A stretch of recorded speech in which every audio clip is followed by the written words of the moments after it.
কোটি কোটি টাকা সরকারের রাজস্ব ফাঁকি দিয়ে নিজের এই সাম্রাজ্য গড়ে তুলেছিল টুলু মণ্ডল। এখানেও পরিসংখ্যান দিয়েছেন মুখ্যমন্ত্রী।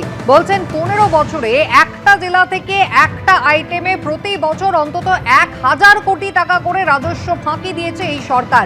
যে টাকা দিয়ে তারা চাকরি দিতে পারতো, তারা ইনভেস্ট করতে পারতো। ঠিক কি অভিযোগ করেছেন মুখ্যমন্ত্রী, কত টাকা এক মাসে রাজস্ব বর্তমান রাজ্য সরকার দিয়েছে দেখুন।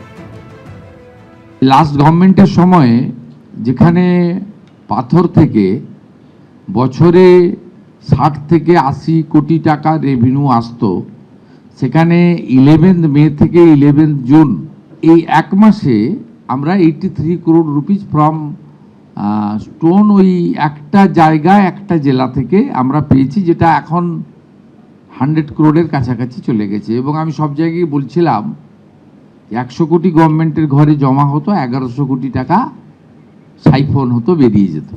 এই যে হিউজ মিনিমাম 1000 কোটি টাকা একটা আইটেমে একটা জেলা থেকে রেভিনিউ লস, অর্থাৎ গত 15 বছর যারা সরকার চালিয়েছেন শুধু একটা জেলা থেকে একটা আইটেমের উপরেই 15,000 কোটি টাকা পশ্চিমবঙ্গের জনগণের রেভিনিউর টাকা, যেটা দিয়ে সরকার অনেক উন্নয়ন করতে পারতেন, চাকরি দিতে পারতেন, সেটা লিকেজ হয়েছে।